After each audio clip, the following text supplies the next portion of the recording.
went 2 for 3 with ribbies, 2 runs, scored six in the 6-4 win against Georgia Tech. 667, hitting 667. That means every 10 times she steps up, 7 of those 10 times, she's gonna hit a single, double, or something else. So nice job to Doramus. Pitcher of the week, Greenlee, helped the Lady Hornets to a 3-0 win, including the 6-4 win over Georgia Tech, capturing 2 wins in the Alabama A&M series. She worked 5 innings, allowing 3 runs on 3 hits with 1 strikeout against Georgia Tech. She tossed 15 innings against the Bulldogs, going 2-0 with 24 strikeouts. 2-0 with 24 strikeouts while allowing 2 runs on 6 hits.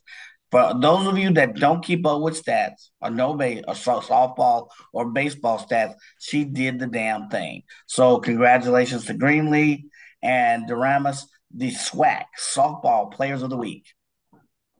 Man, that's big time.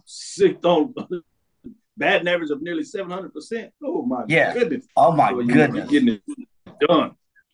With that being said, I'm going to go off and go in there and say, all the lab listeners, Lennon says, good evening, fellas. What's the deal with the Magic City Classic contract? It looks like some BS. I don't blame General Counsel of Alabama A&M for expressing her displeasure on behalf of the university. They need to have the games as a home and home.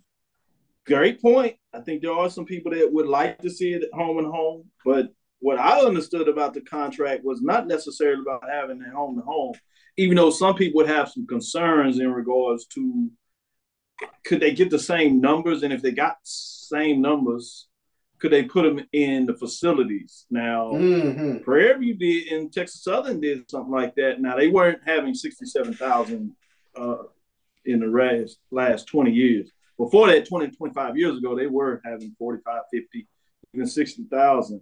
But it got down to where they were having 30, and they went to home. And while they have nice home crowds filling up 22-seat stadium in Houston and then the 15,000-seat stadium in Prairie View, they have lost that. But the contract dispute, what I can tell, is more about years.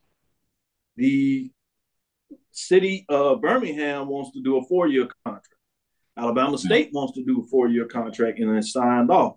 Alabama A&M wants to do a 2-year contract, and they were feeling if they were rushed, they said they would just do a 1-year contract if it was getting it to Raleigh in regards to them couldn't market on it. So it's interesting. I did read today that they did sign. Now, I haven't had a chance to see if they signed, and more likely if they signed this early, it's probably they went ahead and signed a 4-year. But I don't know if they signed just the 1 year or they signed a 2-year part of the contract, and both parties agreed just to do it for 2 years. I don't know. I have to get back with you on that information, but great points and great questions, Lennon.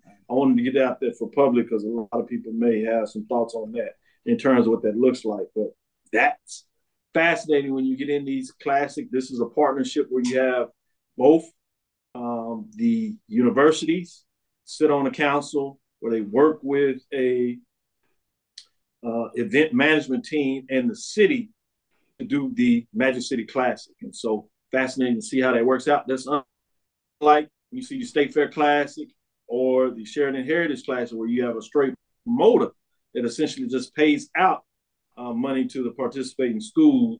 And we've seen a little bit and got into those contracts based on Prairie View and Grambling, and then obviously with Southern Heritage, we saw that with Jackson State and Tennessee State. So it's fascinating when you want to get into a little bit of what it means to negotiate these contracts. When we talk about the business of sports, you see what it looks like and how tenuous it can be at times. With that being said, Charles, anything else you wanted to add in there before we get into our first break? Well, yeah, I did want to send kudos out to 2 tennis programs as Florida A&M. They defeated Jackson State to win the SWAC championship in tennis to claim the 2023 SWAC Women's Tennis Championship. And also kudos goes out to Alabama State as they claim back-to-back titles in tennis as the Alabama State Hornets defeated Jackson State 4-0 on this past Sunday. So when we take a look at the Commissioner Cup standings, they're getting a little tighter Jackson State in first place with 123.5 points. Alabama State now with 119 points in second place. Interesting. Yeah, it's fascinating. You talking about those tracks as Alabama State gets it done. Obviously, basketball, Jackson State gets it done on the women's side. But when you talk about volleyball and now tennis, FAMU was getting in there and taking care of those points. But the thing is, although they didn't win the championship, Jackson State made it to the semifinals, so that's more points. Right. That you get for finishing second versus finishing lower than that. So it'll be interesting to see, as you said, on the women's side for sure, as things are tightening up, who will get it down the stretch. It looks like, obviously, the outdoor track and field is going to go a long way in determining what that looks like. So we'll keep our eyes on that as that gets coming up in a little bit. But did want to tease out when you talk about baseball, it looks like Ricky Burton is excited about the fact that Grambling went 2 out of 3 to Southern, and that was in Baton Rouge. Yeah. I mean, great weekend. That was in Baton Rouge. Get 2 out of 3 from your rival. And that means overall, they've taken 4 out of the 6. So they win the series. So big time when you look at that in terms of what's going on there. Let me go to you, Mike. Any other thing else that you wanted to share as we get into this? Yeah, I don't know if we had a chance to cover golf back last week, but just in case we didn't, congratulations again to Texas Southern's women. They claimed back-to-back SWAC titles. However, they were the coach of the year, Misha Levester from Prairie View A&M, low medalist Saddam Centenoa from Texas Southern, freshman low medalist Taia Katiurat from Alabama State.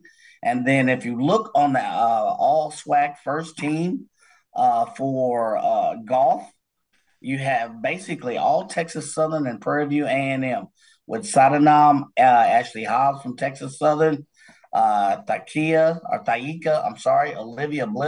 Billups from Prairie View A&M, Taylor Harvey from Prairie View A&M, Emma Hasty from Bethune, the only one from the East on that all SWAC golf team. So congratulations to ladies golf. Didn't know if we caught that last week or not, but I wanted to give kudos to Texas Southern's women's golf for their back-to-back SWAC titles. But to the coach of the year, Misha Levester from Prairie View A&M, second year, she's doing it. Man, you know Charles was not going to let a golf championship get by us without that putting out there. I understand, Mike. You just want to give the love to the Prairie View. I want to give some more love. So that's all right. We're not mad at you as you found a way to that was pretty I want to give some more love. I'm guilty. Back-to-back SWAC titles, talking about back-to-back championships for women's golf. Alabama State does it in tennis on the men's side as they get it done. Kudos to Alabama State Hornets for winning the men's tennis tournament. With that being said, we'll take our first break. We'll come back on the other side, and we'll get into some of that ping of the bat as Burton is jumping in here and laughing and saying we should have swept them. So 2 out of 3 wasn't enough. 4 out of 6. He wanted to bring out the broom. Getting spicy. He's good about it.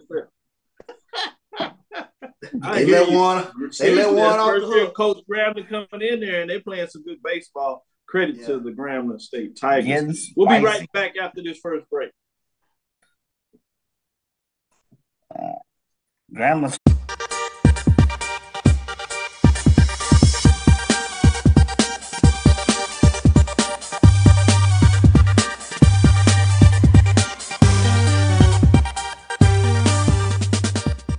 Charmin Ultra Soft has so much cushiony softness, it's hard for your family to remember they can use less.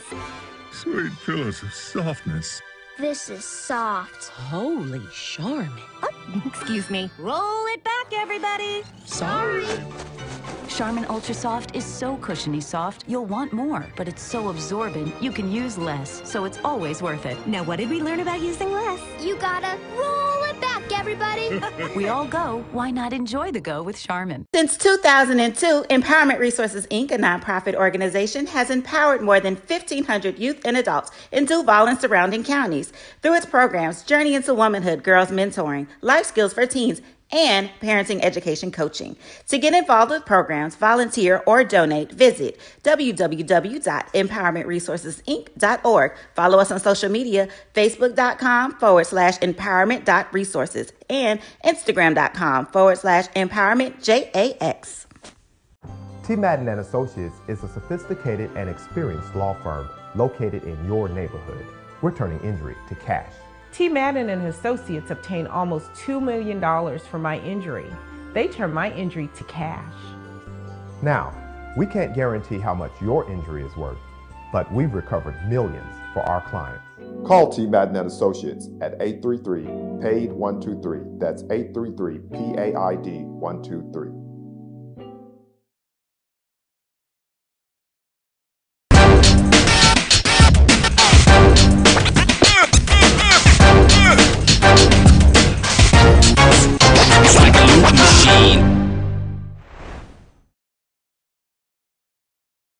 Press the analytic data with your hip hop. If you know them like I know them, they gon' tell you if your team, if they wanna lose, and who the ball. So listen to Professor, yes sir, and pay attention, cause he gon' teach a lesson. This is Dr. Cavil with Inside the HBCU Sports Lab with Mike Washington, Charles Bishop. Let me get some of these scores for you in terms of what took place, what was going on in there. I'm going to start with Northeast Conference, and I'm going to keep it simple. It was not a good weekend for the HBCU programs in the NEC, so I'm not even going to break down the scores. It just didn't go that way. But when we look at our other independent, in terms of the Colonial, North Carolina A&T had their best weekend as a member of the Colonial as they brought out the brooms against Maryland.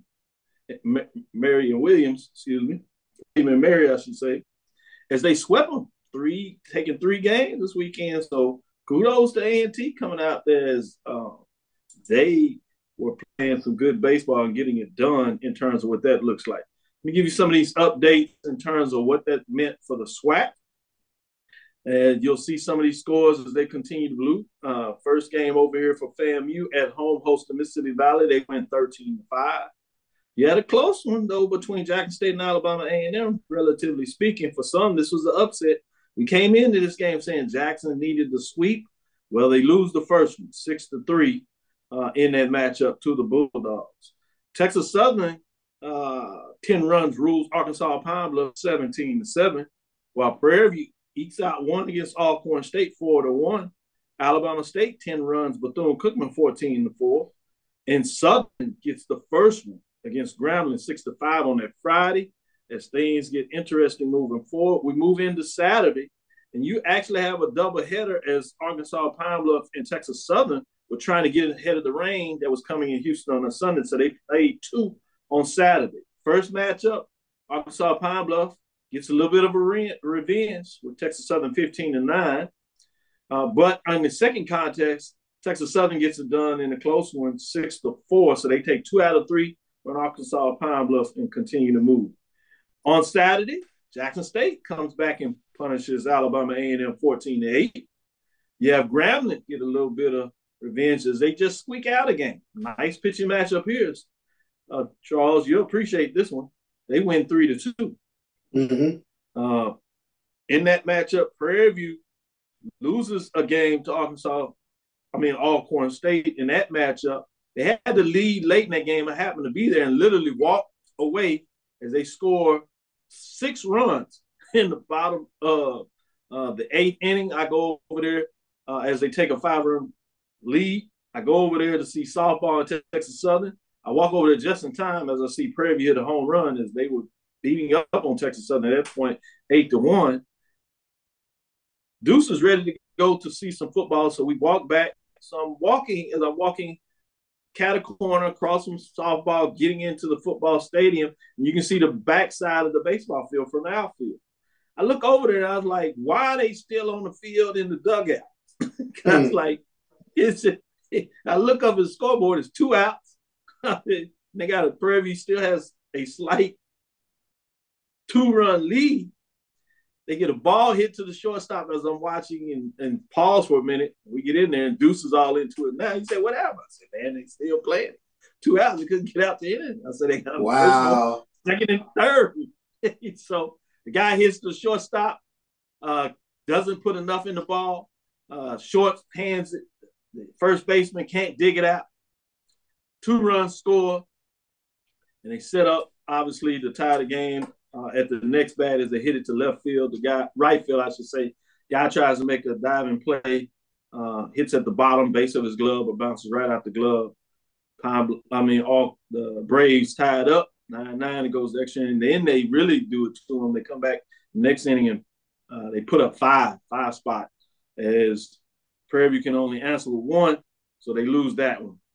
FAMU dominates Valley, putting up 16 runs, but Valley does fight, putting up 12. And then you have one where Alabama State comes from behind after giving up 8 runs in the first inning. They get a 7th inning themselves, and then they come back later in the game and get 2 runs to win 14-13, giving you some indication of what Charles was talking about, some of these big run scores. To close it out on Sunday, you have Alabama State that sweeps Bethune-Cookman, which was wild to me. It was hard to believe. It was a close one as they come from behind to get this one as well, 6-5. Grambling takes 2 out of 3 over Southern, winning 13-6 as they pound them. Prairie View gets a little payback to take 2 out of 3 from the Braves, pounding them 20-10. Another one of those football scores, as we should say. FAMU pounds Valley 11-4, and then Jackson State takes 2 out of 3 after FAMU sweeps Valley. I should note Alabama A&M loses to Jackson State. That's 15-7 as Jackson State gets the last 2 games, winning 2 out of 3. Let me go to you, Mike. What are your thoughts in terms of what's taking place in the SWAC as things are getting interesting as you look at who leads in the conference? It's going to be fascinating going down the stretch. Oh, the one that catches my eye is Alabama State now. Now really, to be honest, they're starting to step. They started 2 weeks ago, this little motion, and we talked about their pitching, and now their bats are stepping up, and now they're 15-3. Of course, FAMU is 15-3 as well, but I think you see Alabama State is going to start pulling away from the rest of the crowd with maybe 1 or 2 others following close behind. In the West, it's a dead man's race. It could be Grambling, it could be Prairie View. You still have Texas Southern in the middle. What the other thing that gets me is this ground pound football scores. I don't know if that's a faction of bats coming to the fray or pitching arms, lack of pitching or pitching arms getting tired. You don't know which one that is. So I think it's interesting. I think it will reveal itself in the next 3, 4, 5 games. Most teams have about 8 or 9 games until the end of the season. So you wonder how teams are going to match those arms and you're going to see some batting averages jump up and you're going to see some jump down. So we'll see. Good stuff. Charles, what were your thoughts in terms of this weekend? What stood out to you? What stood out to me, let's go back to Friday night and go back to Alabama State and Bethune-Cookman. You had 2 of the better pitchers in the league pitching in that game. Omar Melendez for Alabama State was pitching against Nolan Santos for Bethune-Cookman. And very interesting, Alabama State jumped all over Nolan Santos. He has a 3.86 ERA coming into that game. And I tell you what, he leads the SWAC in strikeouts as well. Alabama State was able to jump all over him. He had gave up 8 runs in that game. Alabama State had 4 home runs in that game. So very significant psychologically when you talk about 2 aces going against each other. And Omar Melendez was able to get the better of the pitching on that Friday night, 14-4 win for Alabama State. Alabama State with the sweep of Bethune-Cookman. That's what really stands out to me because when you take a look at it with their first matchup, Bethune-Cookman took 2 of 3 from Alabama State. So turnabout was fair play in Montgomery this weekend. So huge weekend, especially taking a look at the aces whenever they pitch. So I'm very tuned in on Friday night, especially when you see names like Omar Melendez from Alabama State, Abraham DeLeon from Texas Southern, Dominic Martinez from Texas Southern, Sebastian Colon. He got picked up a win and a save this weekend for Alabama State, who's the number 4 pitcher in the SWAC. And then you have Nolan Santos rounding out the top 5 pitching for Bethune-Cookman. So to have that type of pitching going against Friday and Alabama State to really come out on top like they did, that raised an eyebrow for me. Oh, good stuff. Good stuff. Before we get into this break, I want to get some updates. I'm getting hot updates. As I said earlier, in terms of the Magic City contract was signed. It was signed into 2026. So it looks like that's a 3-year extension when you look at 2023. Unless you're talking about it from 2022, I guess then that's 4 years. So they agreed on that. Financial is my understanding both schools receive $500K, just $500,000.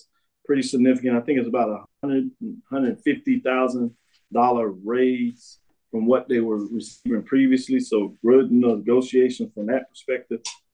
Great payout. That's more than what you get traditionally playing these FBS programs. Unless you're playing really some of the bigger Power Fives, you might get a little higher than that. But average in terms of FBS, you're above that Mendoza line. So that's pretty big when you talk about that. So fascinating in terms of what that looks like. Let me sneak this in here just to get your thoughts on this before we move into that break, since I brought it up again. Any thoughts in terms of at least the number there, the $500,000 for each school, starting with you, Mike? Any thoughts in terms of that number, if it is correct? Obviously, the source is Mo, who obviously covers that area. So I believe that that's pretty relatively correct in terms of reliable in terms of that number. Yeah. So I guess I'd have to ask what are some of the other terms, because this is a big venue. So 500,000 to both teams guaranteed, compared to, what's normal. I don't know. I know they do the marketing. Like I said previously, I think they were getting in the last deal like 350 schools. Part of that is straight payout. Some of that is in scholarships. But they do pretty much all the marketing. They get the facility there for relatively no cost. I think maybe almost like basically $1. That includes some of the policing of the area, obviously tailgating. It doesn't, at least in terms of the last contract, it didn't include the money made from parking or the money made from the concession stands. That's the part I'm getting. So most schools get that. Some of the responsibilities are taken over by another agency, almost like turnkey, where you have them taking over security, some of the other. Oh, yeah, they do it all. It's nothing at the end, and they just show up, essentially. They're able to sell some tickets directly, but other than that, yeah, they just show up. And you get I mean, there's some events that they have to be at and stuff of that nature, but absolutely. Of that, yeah. I say I'm starting to raise my hand, and I'm very intrigued that those are the keys to it. If you have someone come in, can take some of the ancillary services off the hands of the responsibilities off the school from a contractual basis, and I got to show up, play the game, and I got to show up to maybe a few pregame events, then that's advantageous. It looks like it's advantageous to me to both universities. So good stuff. Charles, what are your thoughts? I'm curious about the leveraging aspect in terms of who had leverage in terms of negotiations. Magic City Classic, when you talk about playing it in this venue in Birmingham, and over 65,000 people coming to Birmingham for this event that's more than a game, was there really leverage in terms of making it a home and home? So I guess I was. Yeah, I think in some cases you could use the leverage of making it home and home, because although you are not going to get the same amount of people, remember you playing there, you split it every year. Yeah. Right. You play it at home. Obviously, you get the advantage of, even though you might get less of a crowd, you basically get all the revenue. Yeah. All the revenue directly, other than what you put into it in terms of your own expenses. So I think you do have some leverage that, even though most people probably would think that you not want to do it, but you can play hardball and leverage it out and say, hey, we'll take it home if we can't get what we think is fair to us. So I would say in that manner, this is a great question. I think you do have some ability to leverage. I think part of the way they leverage is to say that they were going do a shortened deal. I think there was also some leverage in terms of where they were going to play the game in regards to which stadium. I think they did, particularly Alabama A&M, it looks like, really leveraged this as much as they want. Alabama State leveraged, and as they got up a little bit, I think they were comfortable and they were ready to sign. A&M took it to the 9th hour, which always helps in a negotiation in terms of leverage, just to make the other people think that you may do something that they're not expecting. Make them sweat a little bit, yeah. So great question when you ask that in terms of the leverage, but that's why I would say they do have some leverage. Let's jump back, take our second break, come back on the other side. We'll talk about the matchups coming up this weekend, give you some updates of the standings and see what you think as things get going. I also want to talk a little bit about the scheduling. Something I noticed a little different about the East schedule versus the West schedule. We'll talk about that on the other side when we come back after this second break.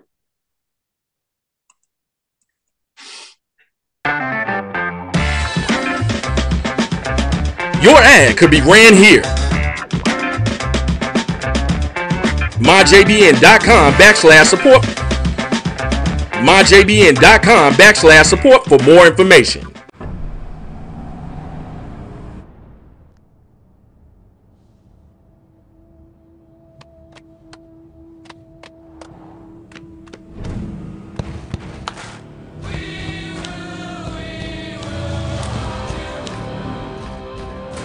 The new GMC Sierra with hands-free driving offers the most advanced and luxurious pickup in its class. Yeah, it rocks. From novice to aficionado, find yourself here. High quality cigars plus personal customer service. Slow Burn is Waco's only mobile cigar lounge, featuring a meticulous, curated collection of premium cigars. Visit our website, www.slowburnwaco.com. That's www.slowburnwaco.com. Supermarket sushi, really? No. Wait, Troy, you work here? I'm never not working. Like Head & Shoulders Scalp Shield technology, up to 100% dandruff protection, even between washes. Never not working, huh? Oh, Troy, you're such a good teacher. Yeah, I know. Never not working. Never not working. Never ever not working. Are you serious? Never not working. Dandruff protection that's never not working. Head & Shoulders Scalp Shield technology.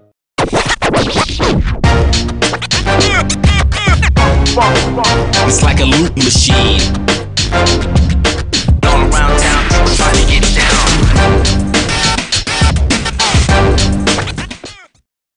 Press the analytic data with your hip hop. If you know them like I know them, they gon' tell you if your team, if they wanna lose, and who the ball. So listen to Professor, yes sir, and pay attention, cause he gon' teach a lesson.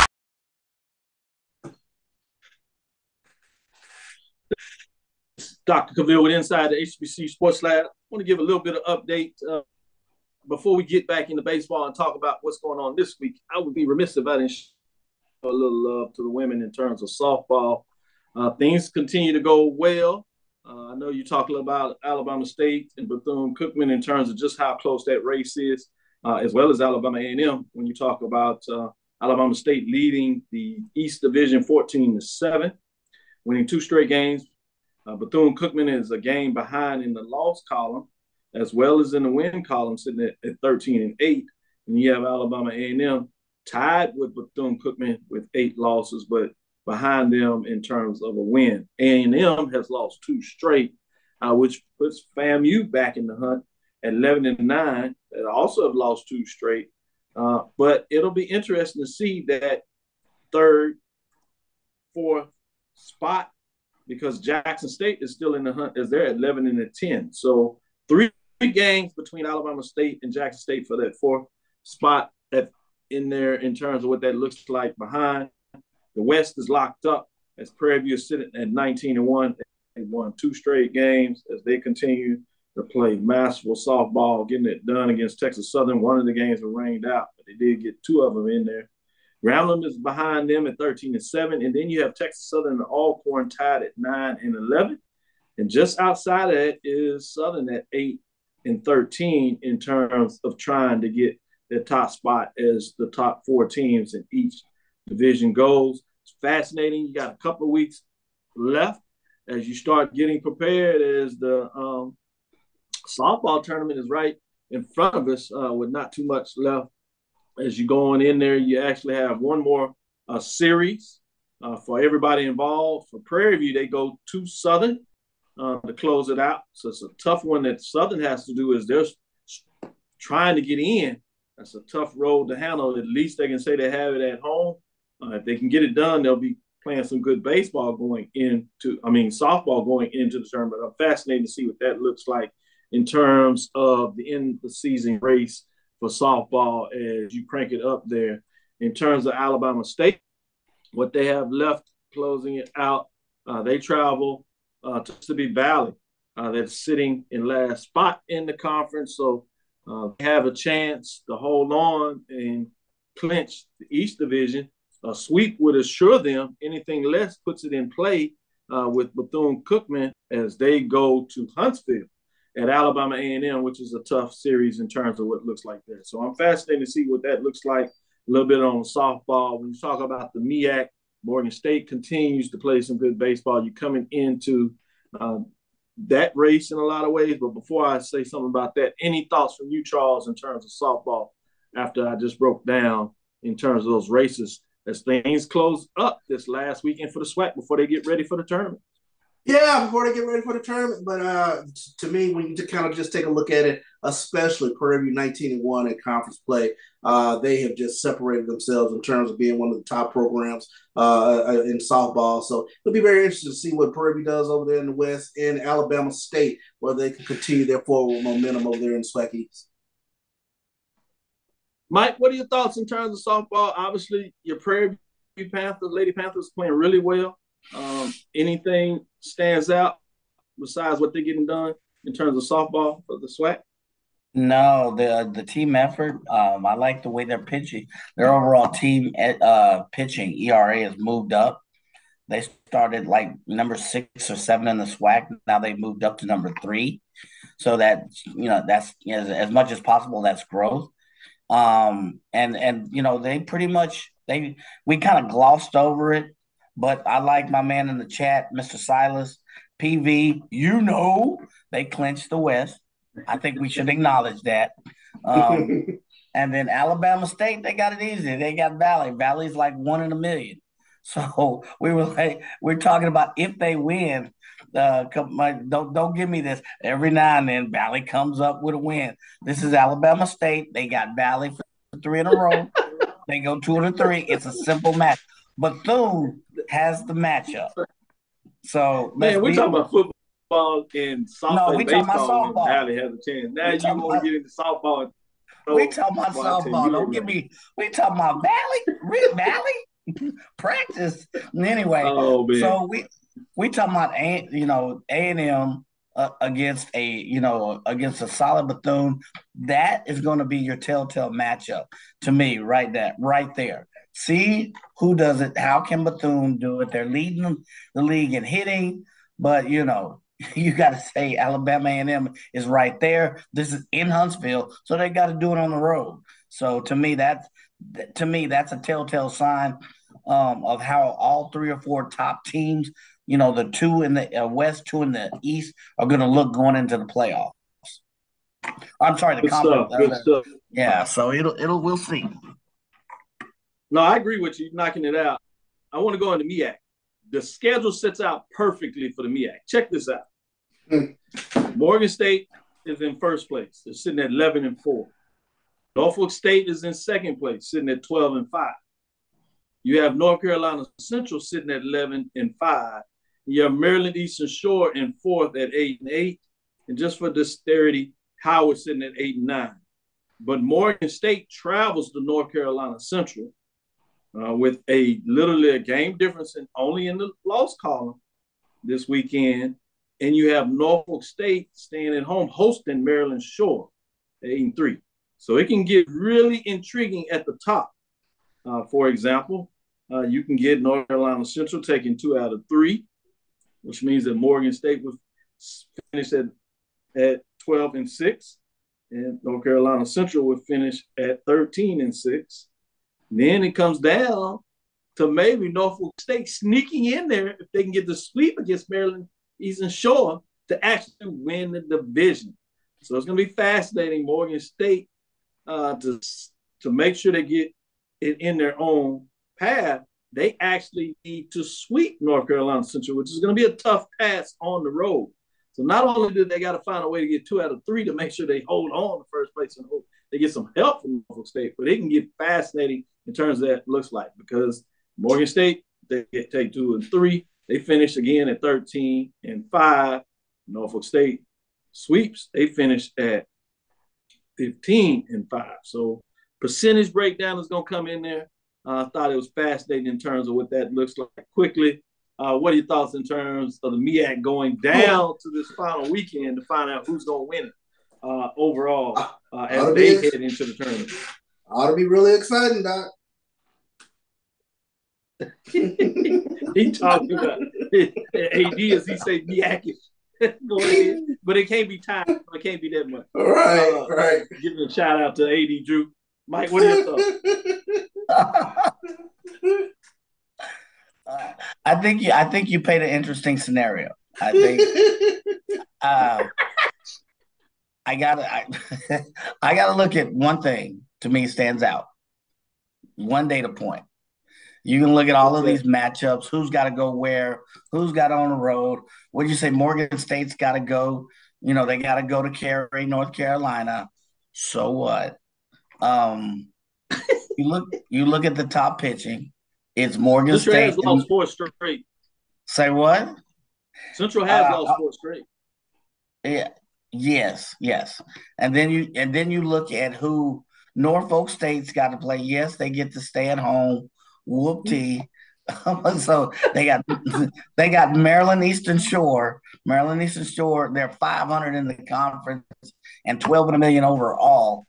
I think Norfolk State's got the better bet. Best pitching, Norfolk State. So you would think that they have the edge in this matchup because they stay at home. They got Maryland Eastern Shore. Morgan State's got a very tough North Carolina Central team whose team batting average goes unnoticed as well. So, you kind of give a slight edge to Norfolk State, but we'll see. I agree with your synopsis, but at the end of the day, it's going to be 2 teams, Morgan State, Norfolk State at the end. So, and I like that.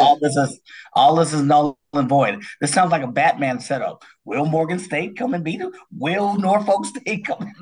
We'll see. Tune in next week. It's going to be Morgan State, Norfolk State at the end. I defer to my colleague from Prairie View. I like that. Last thing I'll say in this segment before we go to our final segment and talk about the baseball matches for this final week is Charles is tapped out a little bit. Let me give you your top 5 here in terms of BCSN from this past weekend. Wait a minute, who did this one? This is Black College Sports Network, top 5 AD. This is, remember, a computer-generated top 5. That's why I just wanted to restate it. Who did this ranking? I hear you. I'm going to give you top 5. There are some teams in the hunt, but I'm giving you top 5. Number 5 is Grambling State. Remember, they're sitting in the second place in the Western Division behind Prairie View. Grambling State sits in the 5th spot, 27-16-1, 12-6 in the conference race, 55.03 points. They were in the hunt last week, so they jump in the top 5. At number 4, Alabama State, 25-19, 13, and 756.43 points. As they're at the top of the East Division, they move up a spot. At number 3, just talk a little bit about it. Norfolk State sitting at 22-17, 12-5, 58.76 points. They stay at number 3. You'll hear the similar refrain as we go to number 2, which is Morgan State. And I gave you a little hint in terms of what they have to do in their final weekend. Got your thoughts on that? They're at 22-19. Conference race is 11-4, as we said. 59.61. They remain in 2 spot at number 1. As you know, Prairie View A&M is 23-16, 19-1, 69.23 points. Remain at the first spot as they get it done in terms of this weekend. Let's go into our last break. We'll be right back on the other side, tell you about these matchups, Again, I got a little tease. I'm interested in what FAMU has to do to close out the season. They have an intriguing schedule when you look at what goes on in the East compared to the West. I have to do a little more research on the back to see, was this the coaches that set this up? I love it if that was the case, or was this the conference that did that? I can't believe it's the conference because they tend to do what we've always seen, where you have half of your games played in one direction, first half of the season, and then it flips. That is not the case for the Eastern Division. With that said, stick with us. After this break, we'll come back on the other side, give you our last segment, and then we'll give it a close. Stick with us. We'll be right back after this break. Thank you guys for what you do for HBCU athletics. This is a fantastic avenue for all of us. This is our ESPN, so we love what you guys do. Brian, AD, Roy, all you guys at BCSN. We really appreciate what it is that you guys do for us.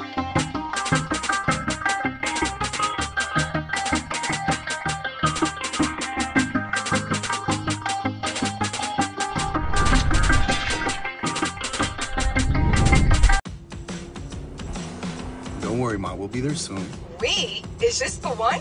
Well, let's say I found the one who takes me to another level.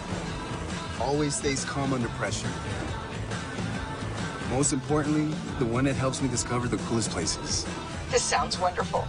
Come outside, I'll introduce you. They're here. Definitely the one. Introducing the all-new Nissan Frontier.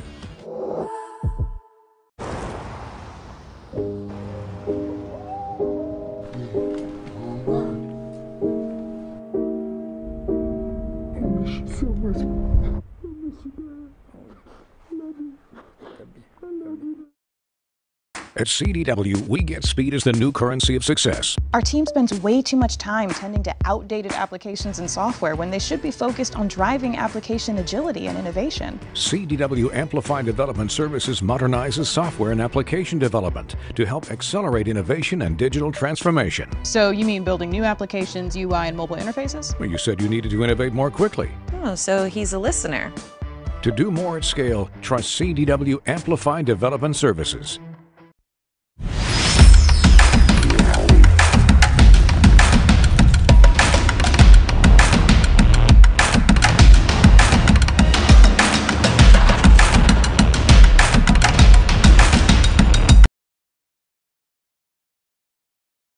Press the analytic data with your hip hop. If you know them like I know them, they gon' tell you if your team, if they wanna lose, and who the ball. So listen to Professor, yes sir, and pay attention, cause he gon' teach a lesson. All right. This is Dr. Cavil with Inside HBC Sports Lab. Mike, let's talk about some of these weekend games coming up in the SWAC. I think we got some fascinating matchups going down. But one of the things that was interesting in me, for me, I should say, was FAMU, as they play late into the second part of the season, as I was teasing in terms of those matchups. So we'll get a little talk. We'll do that. But before I do that, let me start out this segment with giving you the top five this week for Black College Sports Network in terms of the computer ranking. Sitting at number 5 is Texas Southern. Texas Southern 24-15, 10-6. They took 2 out of 3 from Pine Bluff, as we talked about earlier in the show, 52.67.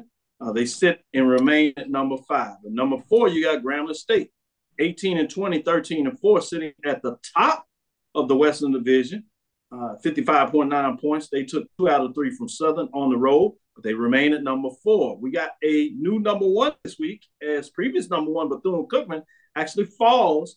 Bethune-Cookman falls to 20-18, 11-5, 59-40.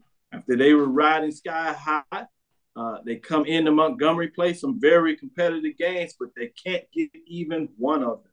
So they have lost 3 straight in terms of conference race there. Tough weekend for the Wildcats. It'll be interesting to see how they close out the season, but they fall from number 1 as they're at number 3. Bringing us to number 2. FAMU, Florida A&M, 21-18, 15-3. They sweep Mississippi Valley, 64.46. They move up a spot from number 3, bringing us to number 1. Surprise you based at what we talked about all show. Alabama State is number 1, 27-14, 15-3, 69.04 points. Moving up from the 2 spot to number 1. They get it done. They're number 1 in the rankings. Mike, do you agree with BCSN, Black College Sports Network's rankings? No. Did you say Texas Southern is in the top 5? Yeah, they're number 5. And they are number 3, not 1, not number 2, but number 3 in the West, and Prairie View's not in there. What kind of funny Prairie View, I wasn't gonna give it in the hunt, but since you brought it up, Prairie View is 2 slots out. They would be essentially number 7. They are in the hunt, 16, 23, 12, and 5. In the hunt, they're 12-5 in the conference, and Texas Southern is 10-6.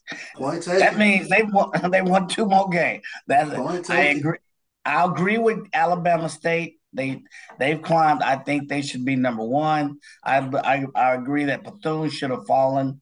I agree with all that. I don't know about this Texas Southern thing. We got to talk. I don't know what is that algorithm. Now remember, this does incorporate your non-conference schedule. So Texas Southern has played maybe a stronger non-conference schedule than Prairie View. Maybe that's part of it. You also got to consider that the second part of the series not played. You had Texas Southern taking 2 out of 3 from Prairie View from the first 3 matchups. That was in Houston, so maybe that's part of it. But great points made by Mike. Mike thinks Prairie View should be in top 5. Texas Southern in the hunt out. Charles, what are your thoughts? I like where Mike is going on that. Prairie View sitting, 1-2 right behind Grambling brings up an intriguing matchup this weekend as Prairie View goes to Grambling. So that should be a really fun series. All eyes for me this weekend, Dr. Phil, are going to be, of course, this is the first matchup between Alabama State and Florida A&M. Florida A&M going to Montgomery. And as you mentioned, Alabama State, they closed things out in Tallahassee on the back end of the season. But very intriguing matchup as Florida A&M was the beneficiary of Alabama State sweeping Bethune-Cookman last week. So now we get this matchup. And again, I look to Friday night as the Aces go against each other as we get an opportunity to see Omar Melendez, 8 wins on the season, going up against probably Caleb Granger, I would imagine, who is second in the SWAC in terms of wins. He has 7 wins. So, and then you have another pitcher for Florida A&M, Hunter Beats, who I think is a pretty good pitcher in the SWAC as well. And then you'll have, on the back end for Alabama State, you have Sebastian Colon, who is one of the top relievers in the SWAC. He has 3 saves in the SWAC, I believe. The top pitcher in terms of saves in the SWAC has 5. So pretty good pitching matchups this weekend, especially with Alabama State and Florida A&M. But again, it's these Alabama State hot bats going up against pitching that isn't quite theirs. I believe Florida A&M is 6th or 7th in the conference in terms of pitching. Absolutely. You got improved pitching in FAMU against top pitching in Alabama State. You got hot batting, team batting average 350 for Alabama State versus a lower team batting average for FAMU. Good matchup, but man, we'll see how because they're going to bring their best pitching, with this matchup. So I'm with you, CB. This matchup will tell us a lot. It also goes back to that question that we asked at the beginning of the season. FAMU, Bethune coming in. Only Alabama State and Jackson State have been at the top. Who's going to reign supreme this year? Now, listen to the back end of this schedule. This is what we kind of doubt. Alabama State and FAMU play twice in 4 weeks.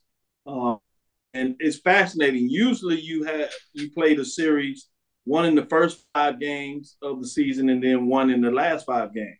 So the scheduling framework is different in the East than you see in the West. As you say, FAMU travels to Montgomery this weekend. We saw what just takes place. But then they go host Jackson State in terms of Jackson State needing those victories to make sure they secure the 4th spot. Mm-hmm. Then they have their rival.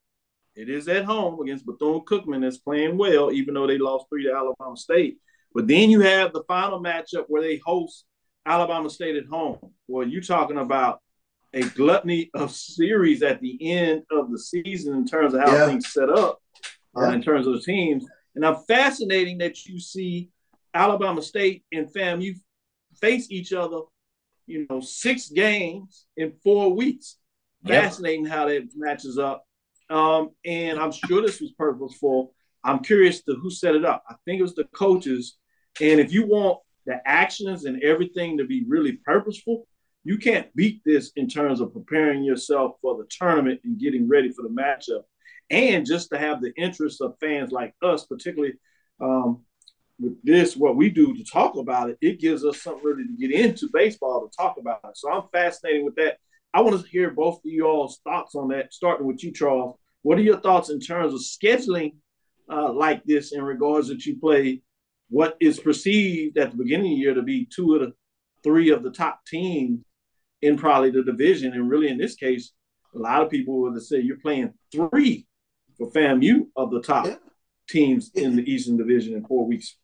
I mean, if you're a baseball fan, you love these matchups down the stretch, especially with regards to some of these teams. And what I'm going to be really, really curious about is the momentum from the series going into the SWAC tournament. To see who carries that momentum, whether there's some late inning magic, and it's just funny. You just never know how those demons kind of play out once you get to the SWAC tournament. And so it's very fascinating once you start taking a look at these matchups toward the back end of the season and who carries that momentum into the SWAC tournament, because you never know an error that happened 2 weeks ago, whether that's playing into your head in the SWAC tournament. So it'll be very interesting to see how this plays out. So very true. Mike, what are your thoughts on the scheduling framework that we just broke down? I think it's very unique. I think it brings parity, but I also want to see how they arrange their pitching rotations, because you got very competitive teams. You want to get a win, whereas in the West, if you're playing, a lesser team, you may have a little bit more control to rest some of your better pitchers.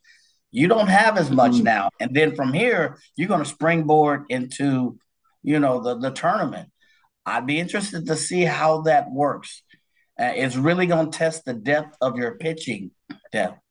And depending on where you are in the standings, do I want you to see my better pitching right before we get to the SWAC tournament? I think that's going to be very interesting to see, because if I start getting into your patterns and stuff in that last week, and then I get to see it again the following week, that's an interesting strategic chess piece there to have.